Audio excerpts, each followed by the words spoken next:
This is not the first time that we taped this episode. Those honest conversations is the first step to overcoming abuse. It's important to talk, but then that's when I got real clear that I don't want to just talk. It may be that not that we're passive or that we're just sweeping things under the rug. It may be we don't know what to do with it. The thing that I know about abuse is that it's extremely isolating. What you did to me was not about me. It was actually about you. How do we lift our community out of that space after trauma? And I refuse to continue to allow your pain to be what's projected upon me. I'm not saying you can't do it alone. I imagine that it could be very difficult. And what I want to even say is that you don't have to do it alone. The mind is changeable when you give it new information. But is it possible for you to give what you don't have? And they come here for us to help. We got to say, okay, I know you may have came with some traumas.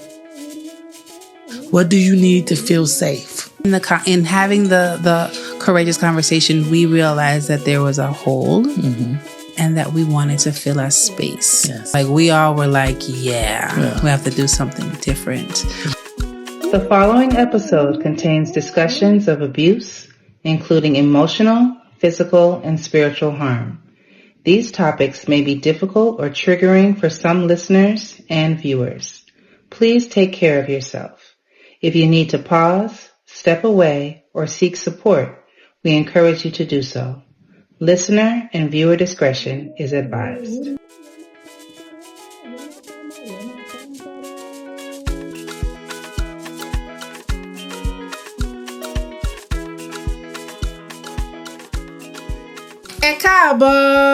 Welcome to another episode of Voices of Iwa. Voices of Iwa is a podcast that is sponsored by Iwa Lifestyle that amplifies the voices of women throughout the diaspora who are practicing, living, and embodying our African traditions. This is a very special season of Voices of Iwa because we are having courageous conversations. Welcome back to part 2 of our episode on abuse within our spiritual traditions. I am sitting with my sister Iya Sangopeju, and we have been talking about abuse. Right, we have been talking about abuse in our spiritual settings. We talked about the fact that we did a anonymous survey with some of our audience to get feedback from you all on what you have seen, what you have experienced.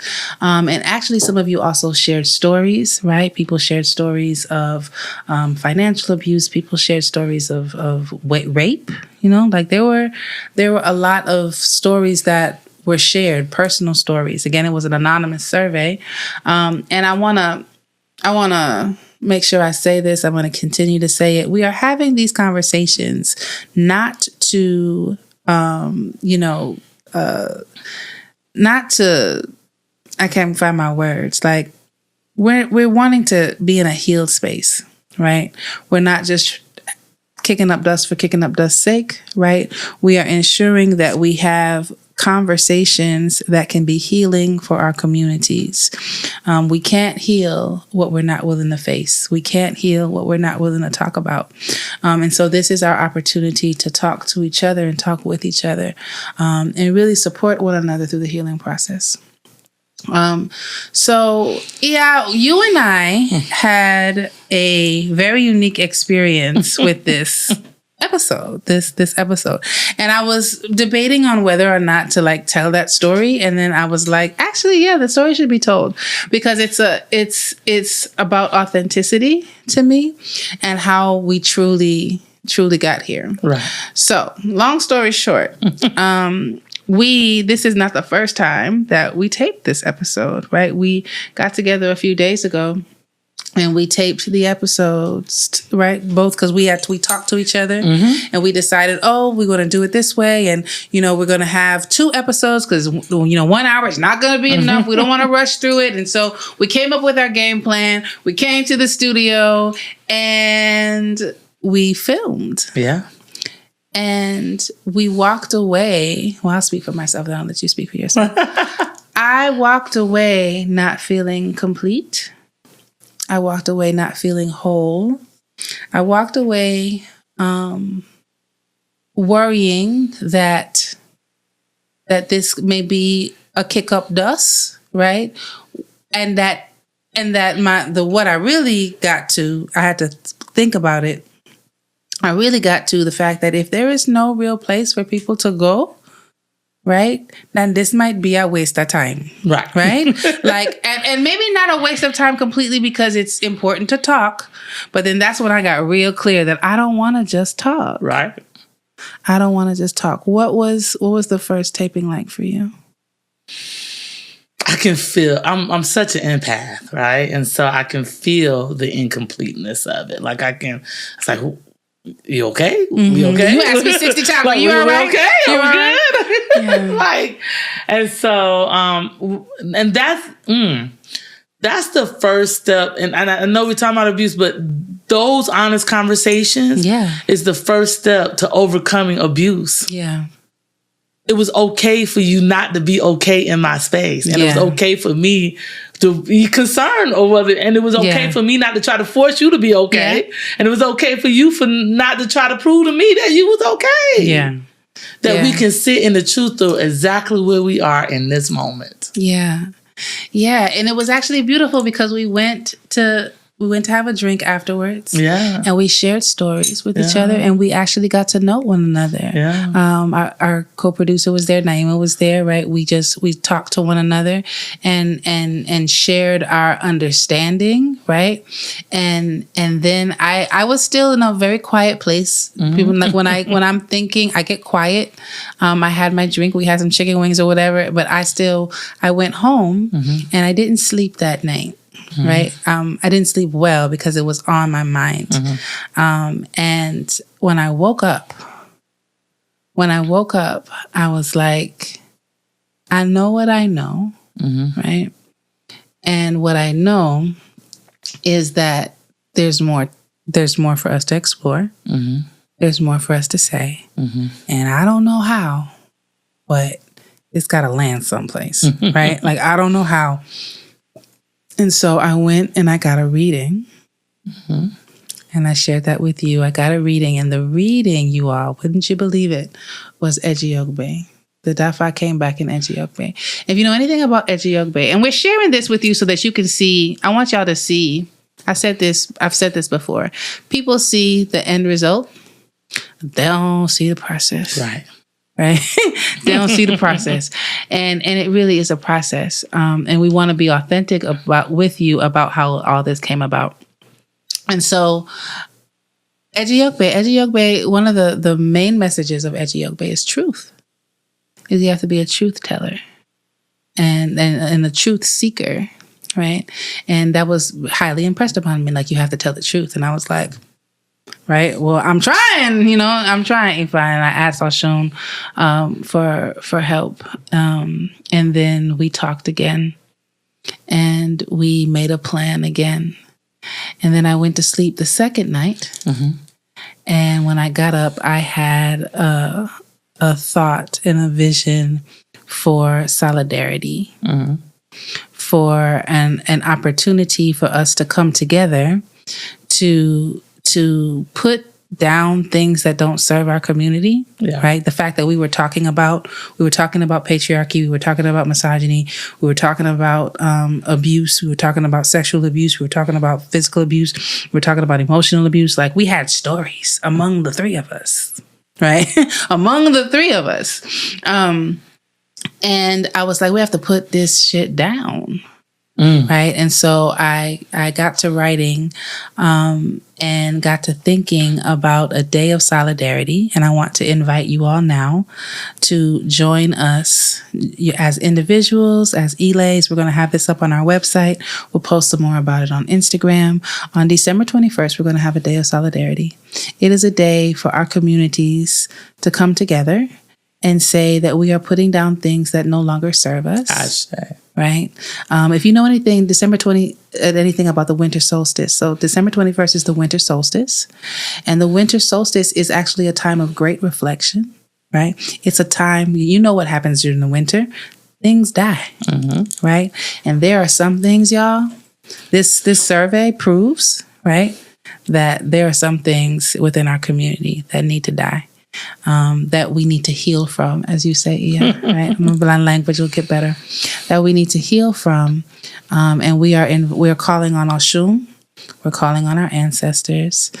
We want you to wear yellow or wear white or a combination. We want you to get together at your shrine. We want you to go to the river if it's not too cold. We want you to be with your Iles and have courageous conversations. Talk about some of this stuff. Say like, hey, I've been watching the podcast and they're bringing some things up for me that are concerning for me, and I want to bring it. Can we talk about this in this space with Oshun there, right? Like let's call on her energy to change things. And I took that to my Oshun shrine and I put it there. I put it there. And Ifa gave Ejiogbe, and then you came the same day. Yes. Wasn't the next day, it was the same day. And you said, I got an idea. And I was like, okay, I got an idea too. And you talked about Ifa Men's. Yes. And I don't know if we had called it Ifa Men's at that time. It was like Ifa Heels or something like that. What we understood, right? Yes, what we knew was that there had to be a place. Right. There were some resources and some things that were missing from our community. And that there was a gap. Yes. There was a hole. We saw a hole. That's the energy that we felt that night. And after taping those 2 episodes, what we felt was the hole. Yeah. And what we decided was to fill it. Yes. And I'm really proud of that. I'm really proud of that. So is there anything that you want to share about our experience over the last couple of days? It's interesting because the day that you did get the reading of Ejiogbe, that night I dreamed of Ejiogbe. Yeah. So yeah, let's this part of the conversation is really it's centered on solutions, right? It's centered on our healing process. How, given all that we've talked about in terms of the victim and the victor and the passive aggressive, given what we now understand, how do we center safety and healing, right? Like we have decided that has to be a part of the equation, right? That how do we make sure that is at the center of our conversations and at the center of the work that we do? So I think the first thing we got to understand is that there may be some tools that we don't have in our box yet. To even, when I said earlier, it may be that not that we're passive or that we're just sweeping things under the rug. It may be we don't know what to do with it, right? And so we gotta join in and say, okay, maybe we don't know, and maybe there are people amongst us that may have a clue. We have therapists all in our community, right? I get why you don't want to go to just any old therapist, right? But you have Ifa priests, practitioners that are licensed therapists and psychiatrists in this community.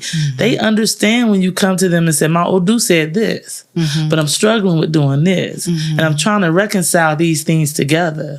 They know how to help you to psychologically shift your narratives so that you can now reconcile with what it is that Ifa is asking you to do. So for me, you said, oh, you have such compassion. I had to psychologically twist my narrative. I used to say, do you want to be happy or do you want to be right? I can't have both. No, I'm just joking. But yeah. Right? And most of us are right fighters. Yeah. And I get it. We've come up in a society where that's what we've had to do. That's what we learn. My grandmother was the type of woman. I told you I come from bad women. Like my uncle was sitting on the porch, had beat my auntie pretty badly, and dared anybody to walk in the house. And he was on the porch with a shotgun. My grandma pulled up to the front of the porch, got out the car, walked past him, walked in the house, got her sister, brought her out the house, and dared him to move. So I come from a line of women that do that. But you know what happened? Right after I was done and everything calmed down, she went right back in the house with it. Okay. So it's okay to go get your sister, but if you're not going to help build her sense of confidence, help her to heal the parts of her that accepts abuse as being okay. Okay, yeah, because here's what happens, right? We are in this. It's like a double thing with us. We can't decide. Mm-hmm. We have a hard time deciding if we want. Like in an African paradigm, things are very communal, right? Things don't happen in isolation, right? So we're in that vein. We are practicing African spirituality, and we want to be communal, and yet still, it's kind of like what happens in my house stays in my house. Don't tell nobody, right? I don't want my business out in the street. The thing that I know about abuse is that it's extremely isolating, right? You can feel like you are the only person who is going through this thing and who may ever go through this thing, right? Like it can be ingrained in your psyche, right? That's why emotional abuse is so powerful, because if you have control of my mind and what I think about myself and the self-esteem and the confidence that I have or don't have, right, then you are in control of me. And that is the space of victimhood that we were talking about before. And I want to talk about, how do we lift our community out of that space after trauma, after challenges, after hurt, after pain? Yeah. And acknowledging that the fucked up shit happened. Yeah. Right? You talked about the story about your mother and your father and how that impacted your family. That was fucked up shit that happened. Excuse my language if my elders are listening. Being myself in this moment for sure. Yeah. And making the choice. How powerful is it for you and your mother to make the choice to not stay in victim mode? Well, the question really becomes, do I want freedom or not? Freedom is high on my priority list. Right. Do I truly want to be free? And if not, what is the benefit of not being free? How does victimhood keep us in bondage? Because victimhood also gives us an identity. Damn. It says, look at poor me. Help me. And there's a benefit to receiving the help. And when you've been doing that for so long, right? It can feel good. It can feel right. Well, I don't know if it can feel good. Let me not say that. At times. It can feel as though people may be paying attention to you, right? They may lean in more to what you're saying, right? You may cry and people want to, people don't like to see Black women cry, you know what I mean? Like they're leaning in and they're offering assistance, and maybe this is how you've been able to survive. Yeah. And then many of us have survived, right? And so when we see a victim, we want to go in and say, come on, you ain't got to be a victim no more, right? An elder said, everybody has a road. On my road is what's on my road. The good, the bad, the highs, the lows. It's all on my road. It develops me in some form or fashion. If I can get the right way of looking at it. If I stay at it as a victim, which you can, I'm going to get the response and the consequences or the results of being a victim.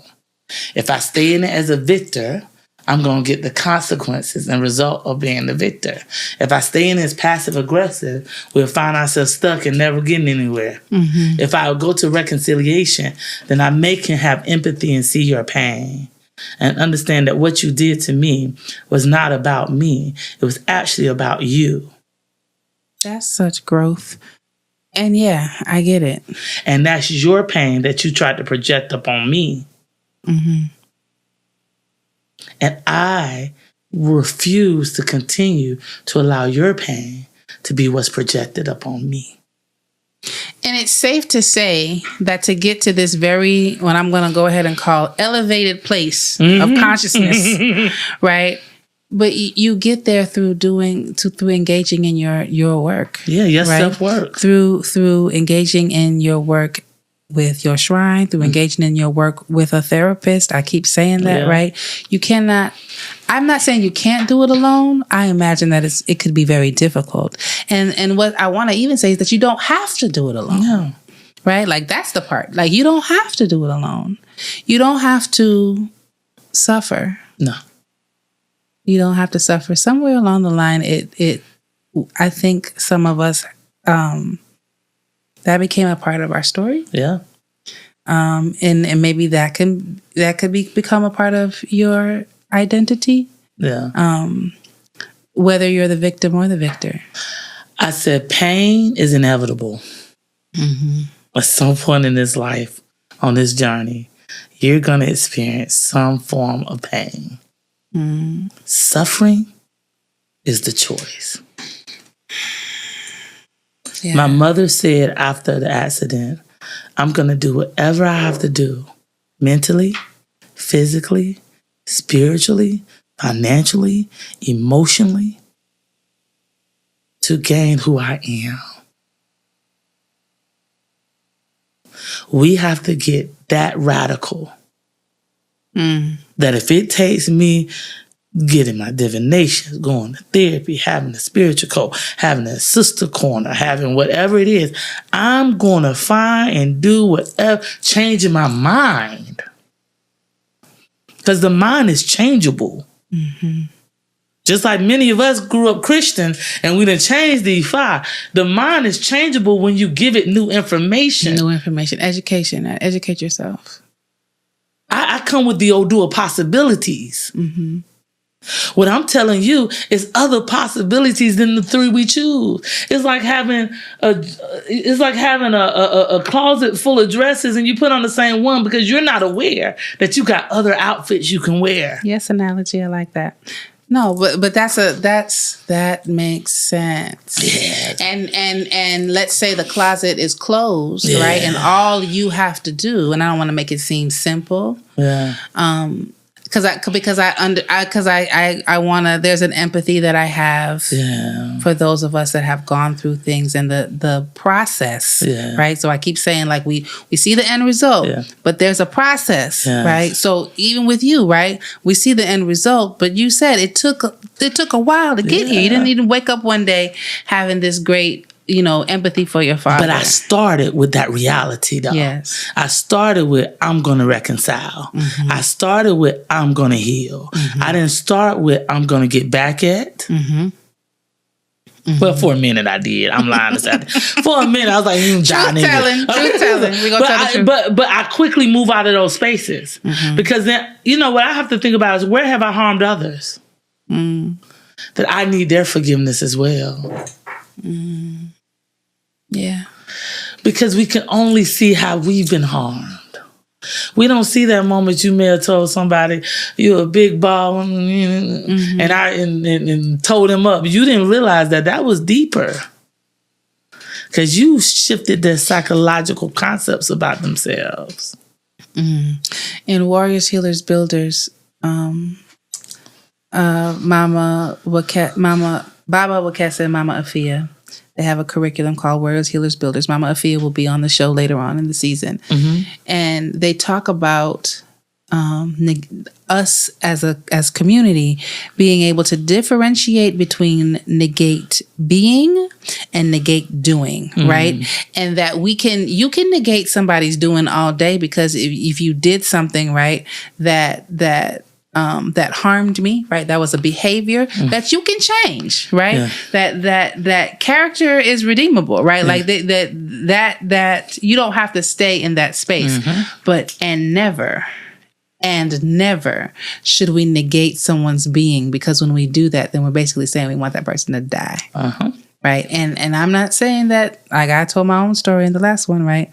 I did have that thought my abuser when he came at me like that. And again, the power of Ifa, right? The power of forgiveness and the power of wanting to do your work. Yeah. And what you knew is that he didn't do his. Yeah. Which is the only way he felt it was okay to do that. But it gave you an opportunity to take back your power. Mm-hmm. Because now you don't have to you don't need his validation. Mm-hmm. You don't need his apology. You don't need anything from him for you to heal. You said something to me before, and again, we've been having lots of conversations, but you said something to me before that really touched me because you reminded me that he never had my power. I say. And that was the first time that I had ever heard that like that. Mm-hmm. And it really made an impression on me because power or seeing myself as powerful was something that I really struggled with for a long time. Yeah. And hearing that my power had never left me and that situation was not an indication that I was ever powerless. Changed my soul. And that is the mirror that sisterhood can give you. So I really appreciate that. I want to really appreciate you for that. And I don't take that for granted. Thank you. I don't take that for granted. And I thank my daddy for that. Wow. I could not be who I am without him. Mm-hmm. The compassion, the forgiveness, it required him. Mm-hmm. He taught me the highest level of love, which is a gift that nobody can take away from me. So when you heal from abuse to a point of forgiveness, you have just activated the highest level of love that can exist in this world. Now that is transformational. Yeah, let's talk a little bit about the word accountability, right? Because I feel like there's times in our community where I make a joke, and I don't know if it's the appropriate joke, but I'm like, some people are like the accountability police, right? Like we feel like it's our responsibility to keep people accountable. What should we be thinking about when it comes to accountability of from leaders, from community members, from ourselves, right? From ourselves when it comes to healing from abuse in our communities? I think accountability is, first of all, recognizing we have a problem. Everybody. I said, if you're not healing, you're part of the problem. Yeah. So either you're healing yourself, you're healing others, or no, you can't really heal others. I want to be clear. You're healing yourself, or you're holding space for others to heal. Okay. Or you're part of the problem. So first of all, do not think you can heal anyone else. We can't. What we can do is hold space and be the example of healing. I hope that through my healing processes, that people around me can watch and also find theirs. So if everybody got about the business of healing, everyone should be accountable for healing. That's the first accountability. Be accountable for healing. Be accountable for making the choice every day you wake up. If you are a practitioner, if you're a student, that when I interact with someone, the one win that I want them to have is healing. And also, like something that I've gotten to is I want people to experience the healed me. Yes. Like Kalali and I have that in our language in our relationship, right? Like I can be like, I'm reaching for a part of myself that, something pulling me back. And I'm trying, I want to operate in my highest vibration. You know, and when I operate in my highest vibration in that healed space, what people get from me, I get the best of me. You also get the best of me. My community gets the best of me. My children get the best of me. My husband gets the best of me. Right? It's a win. It's a win-win. Listen, and I want to be clear. The highest vibration don't mean you feel good all the time. I say that again for the people in the back. The highest vibration to look at something in the back. The highest vibration doesn't mean you feel good all the time. When I tell the story, I still get sad. Yeah. Right? But sadness has its place too. Yeah. And I can feel it, but not let it run me. Our emotions are roadmaps to parts of us that we either need to heal or parts of us that we should enjoy more. That's what our emotions do. That's the main reason for them. So if in your emotions you're sad, okay, I'm sad. I feel it. I hear it. What is it? Why am I sad? Right? And then what can I do about it? What alleviates my sadness? Because that puts me in power. It's the balance. What's going to reconcile my sadness? And we got to make sure we're not choosing like drugs and alcohol and sex and stuff like that to reconcile our sadness, because then you're abusing other people because you're using them to reconcile your sadness, even if they agreed. Yeah. Vices are... I mean, they're the quickest, you know. And there's so many, right? There's so many. Pick and choose, right? What's going to fill the void of you doing your healing work in this moment? Also, accountability. Be accountable about your intent. Tell me what you mean. When you're dealing with people, know your intentions. Back to honesty. And be honest about your intentions. Am I intending to get something from you? Am I intending to make money from this? Am I intending to... What is my intention? And then ask yourself, have I considered what their win would be? I don't even, again, you are talking on this very high...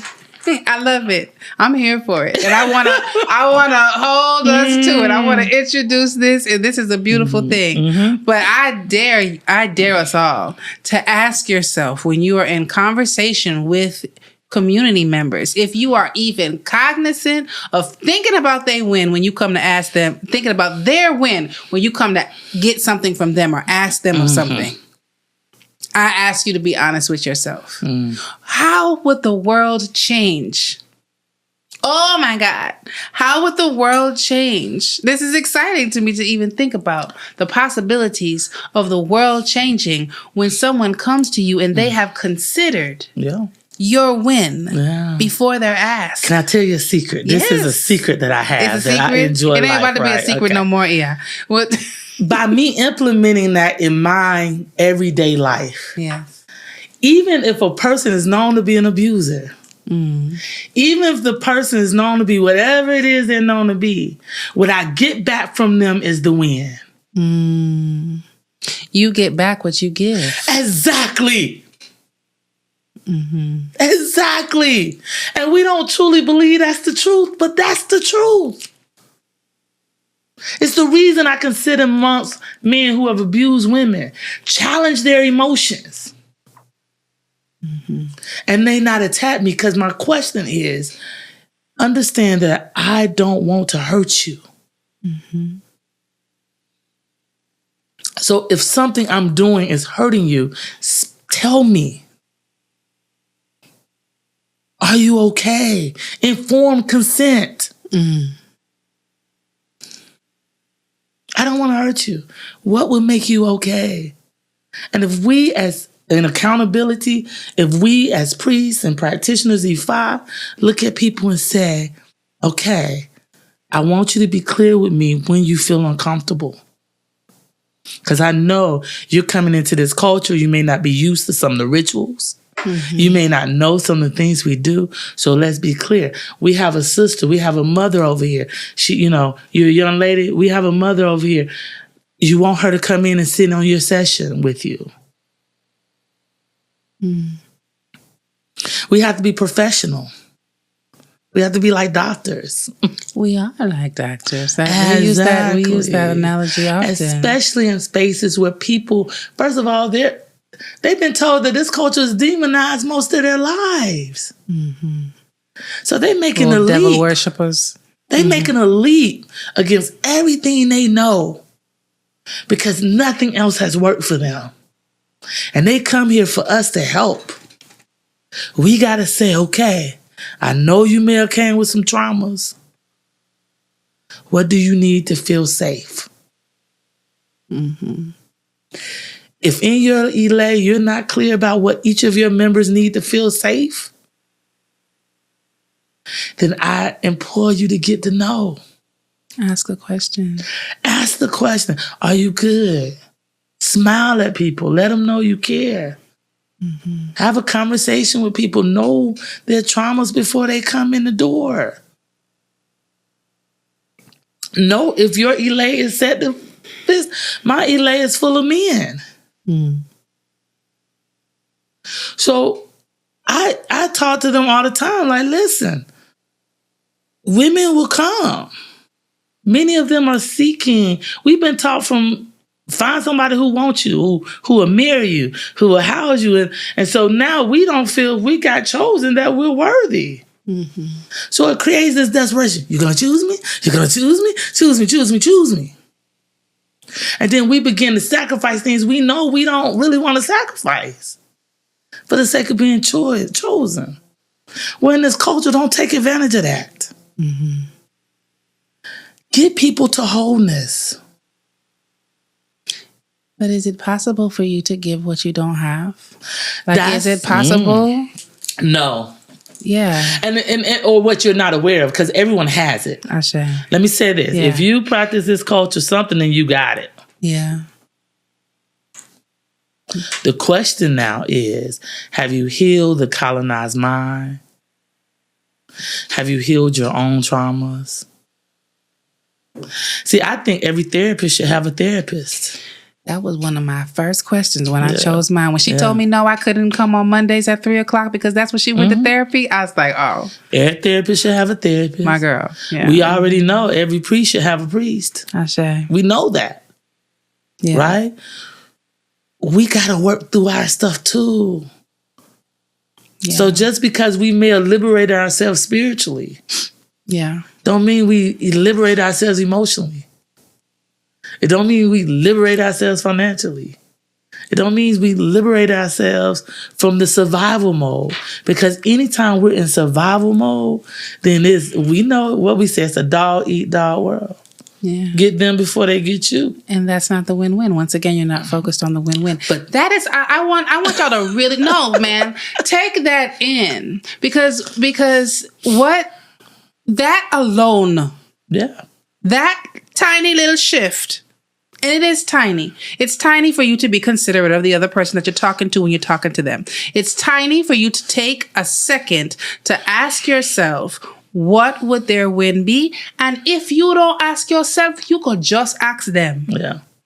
You could just say, what would a win look like for you? Yeah. So that you can be cognizant of that inside the conversation. When people come to therapy, I said, what would it look like for you to say that therapy was beneficial for you? Mm-hmm. I said, what would it look like for you coming to E5 for you to say E5 is beneficial to you? Mm-hmm. That's their win. That's why they're in the door. Anything else is something else. Yeah. That's what they're looking for you to help them with.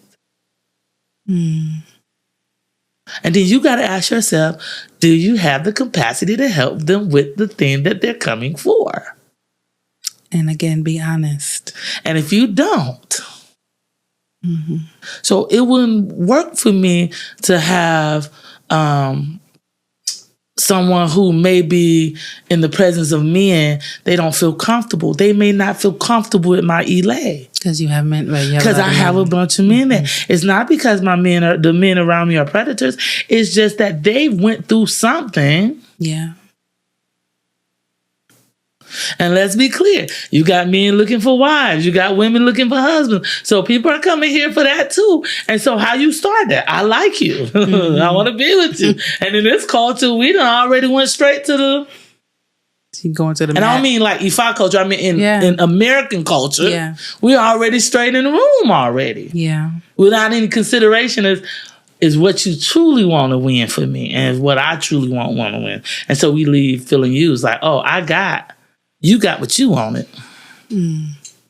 But I didn't get what I wanted.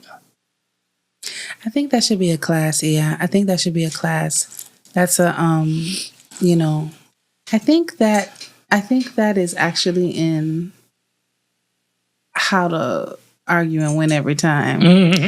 But there's but it's the concept of the win-win, right? I mean, that book is not about arguing at all. It's actually about being assertive and right, exactly how you communicate and really being your own authority, being fully self-aware. It's a beautiful place. One of the first books that the first Babalawo, my elder Babalawo gave to me to read. So that's another concept of accountability. Are you giving them the tools they need to develop? Yes, the reading. But most of us don't understand what you chanted. Mm-hmm. We don't understand what all of it means. I know I tell my mama she said, I don't know what all it means. But okay, so what can I give them in English terminology that help them develop the character that we're saying Ifa is saying they need to have? Mm-hmm. Yeah. And so I came here under revolutionaries. Baba was a revolutionary. He talked about the education of us. Somewhere we've lost the ability to educate ourselves. Or we educate ourselves on the pain, but we haven't educated ourselves on the healing. It's time. Yeah. I think it's super time.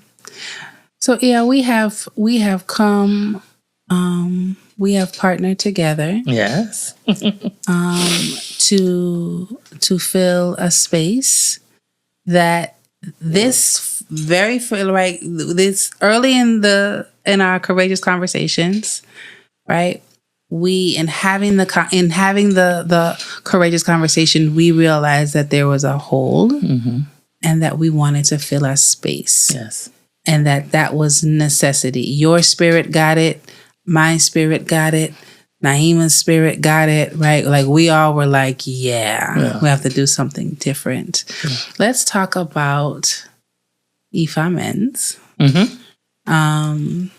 as a resource, right? And any other resources, right? Yes. Like that was part of the thing, right? Like what resources do we have that are specific to us? Yes. And our culture and our healing process. Yes. Especially like I'm always very cognizant of those of us that are throughout the diaspora, right? Like that are making this bold attempt to study and live, in African tradition, right? That is, and on some level, it's in our DNA, and yet it's still foreign to us, right? So we're still getting up a learning curve. We decided to fill this hole, and what does this look like? Oh, well, it definitely looks like hope. I say. I mean, like when you think about having a space you can go, not just going to vent to someone, but somewhere you can actually go and get the tools you need. Even if you don't, we're telling you, if you're hearing us, we're telling you, we all need tools. We're asking Ilays, hey, come get these tools for your people.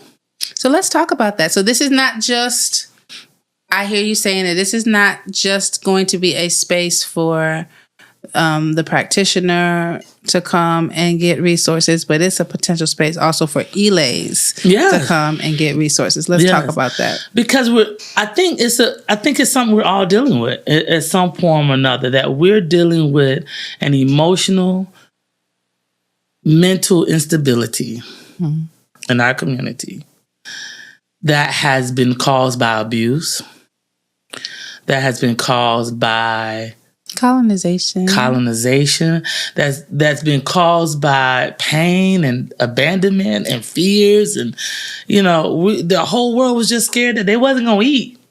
Yeah. Right. Yeah. And it could still and should still actually be concerned. Right. So financial literacy is important to go back to the resources, right? Yeah. How we work as a community financially. I was at a party one time, and there was a young woman with a baby, and she just went off in the corner crying. I'm like, what's wrong? And she said, I didn't bring enough food for my baby. I was like, we're in a party full of women. That ain't an issue. Listen, I grew up with egg bay. Mm-hmm. My Iyalode had egg bay obirin, and us women made sure us women did not fall. I see. Mm-hmm. So, and we ain't got to talk every day. But if I'm in need, them sisters coming. Yeah. They standing behind me. We may not agree with each other's choices. Mm-hmm. We may not have the same. We may not like the man you with. It don't matter. Things, There's no judgment. We got to rebuild our sister circle. So I'm calling my sisters, and I'm saying we got children out here hungry. Mm-hmm. I'm saying we can come together and feed. Yeah. Because I don't want to hear what you got to say if I'm hungry. I see. I don't want you to tell me about healing and this level of being a win-win. I'm losing right now. Yeah. Help me to get to the win. So if you're in the win, being inspired, that's another level up. Be the person that helps someone else to understand that they can also have the win. Mm-hmm. Yeah, so that's another thing about the resource space, right? Yeah. Because we're building it right now. There's a call to action there. Yeah. And if you have services that you provide in any way, right? Whether that be therapy, we're talking about emotional intelligence work. You might be a business counselor. You might be a credit counselor. You may be a financial person. If you're an electrician, if you're a plumber, if you, whatever you do in community that you're willing to do because you will help people as well, call us. Because you're interested in the win-win. Because you're interested in the win-win. Let's have some classes for our young men that teaches them plumbing, electrical work. We need foundational work. Let's teach them how to make their money. Let's teach our sisters how to start their businesses.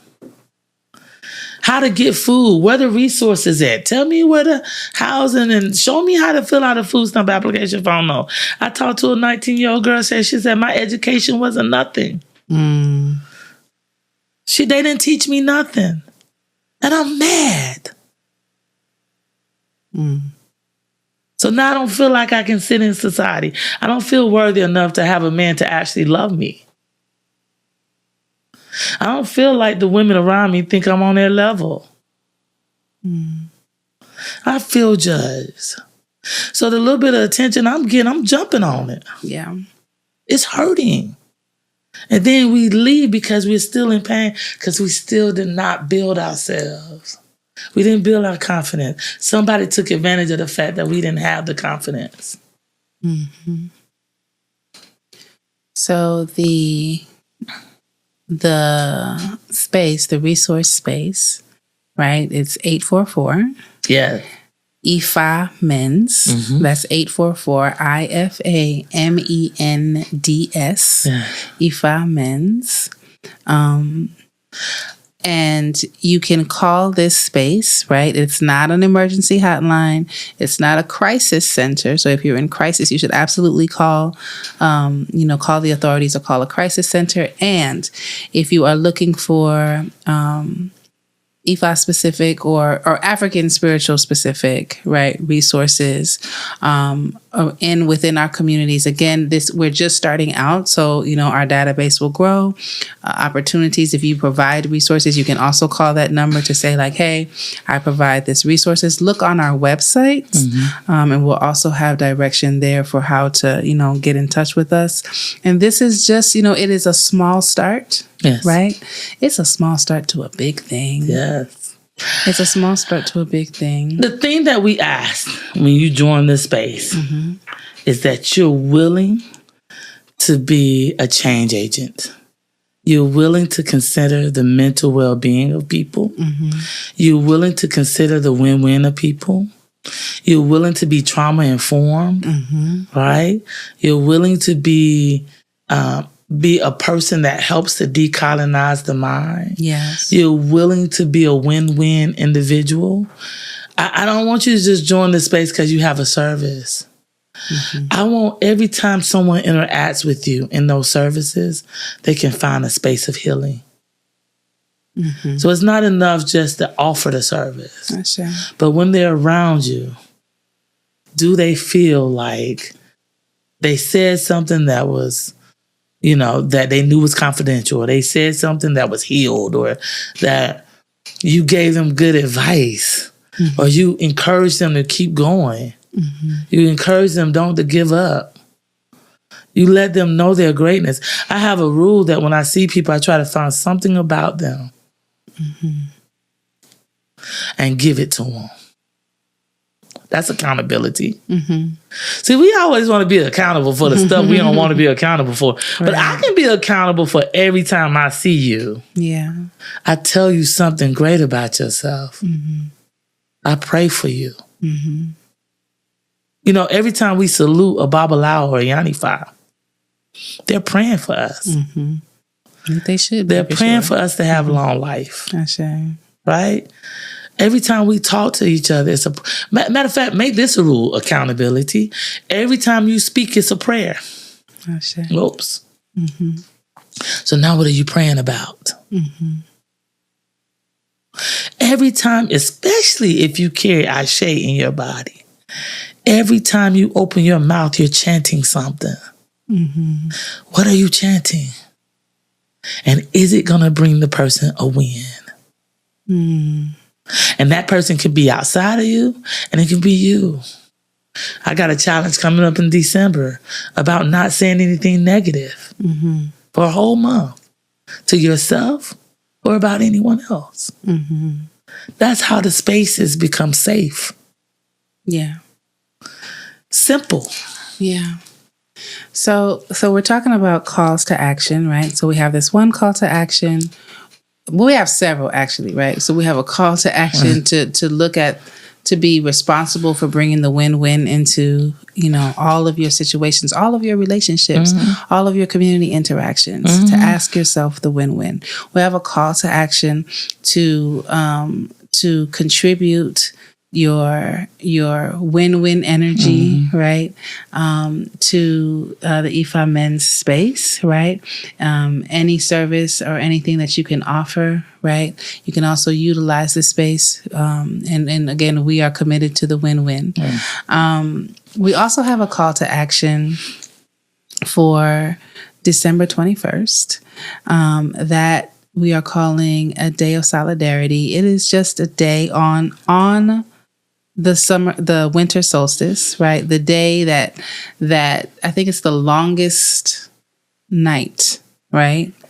Where things it's a time of reflection, of deep reflection, a time where we know that during winter, right? Like it is time for things to be put to rest, right? We are calling for abuse of any kind and every kind to be put to rest, right? Mental, physical, emotional, spiritual, financial. We are calling for safe spaces, right, to be created and intentionally created. Yes. We are calling for misogyny and patriarchy to also be put down, right? That may mean asking some questions, right? It may mean asking the people around you, like, how, if you're a leader, like, Can you give me some feedback on these things, right? On December 21st, it is a Sunday at 5:00, right?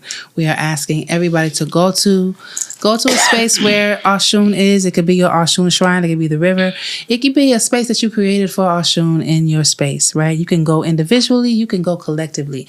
And we're asking you to pray and ask Oshun to bless our communities, right? To assist us and help us to put down things that no longer serve our community and to pick up, right, our power, pick up our Iwapele, pick up our balance, pick up our love. Because Oshun is absolutely unequivocally the Orisha that speaks to our love on a communal level. And this will be an opportunity. We're opening it up for the world. Yes. We're opening it up for the world.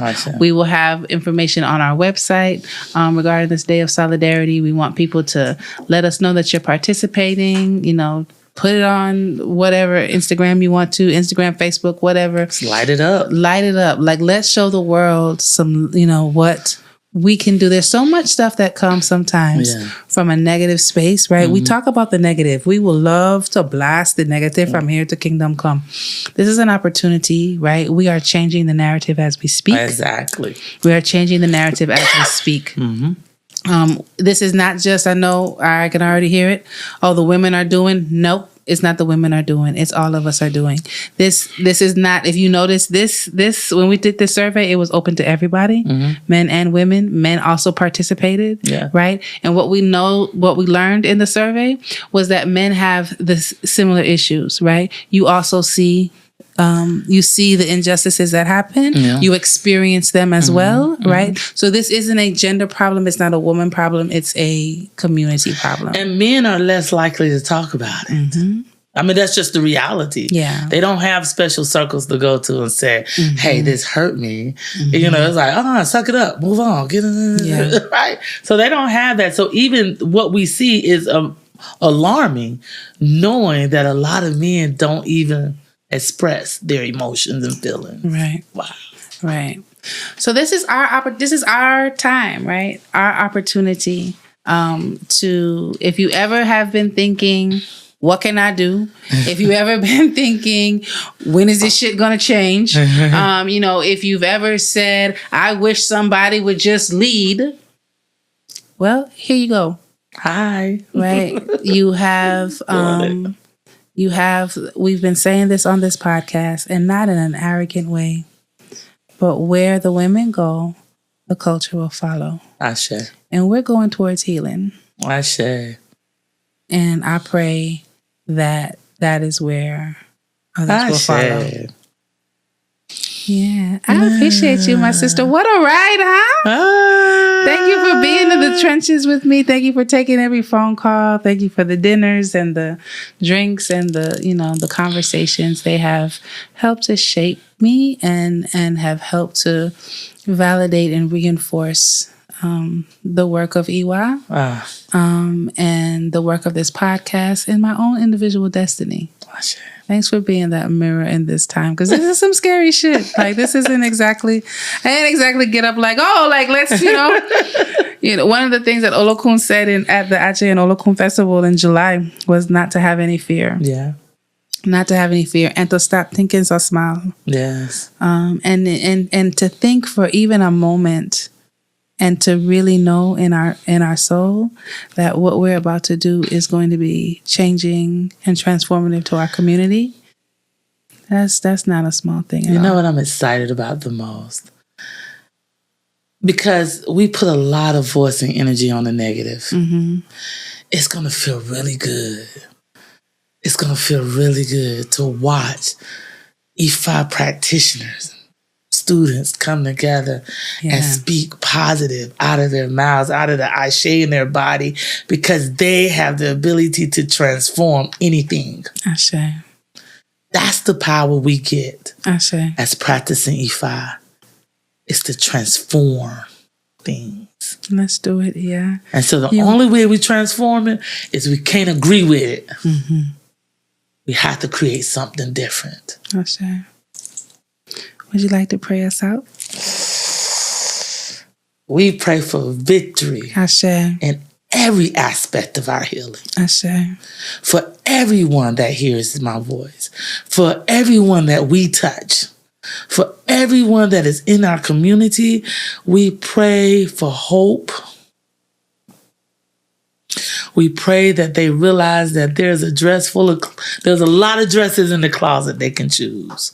And no matter what situation they find themselves in, they're able to look at it from a reconciliator, from a win-win, from an inspire, and from the place of joy.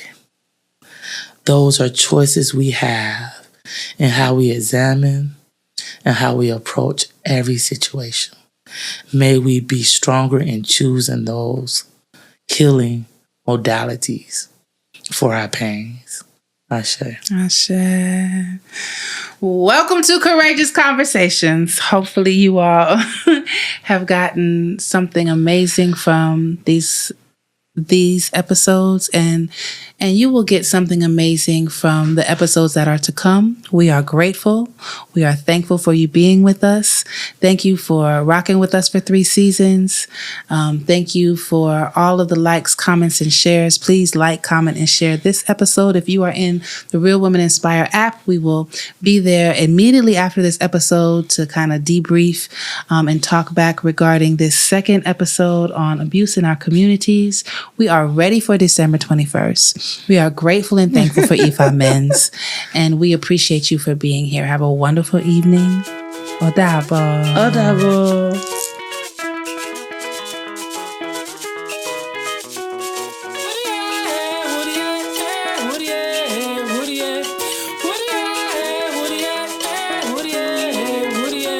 Yema, yema, yema, kankare.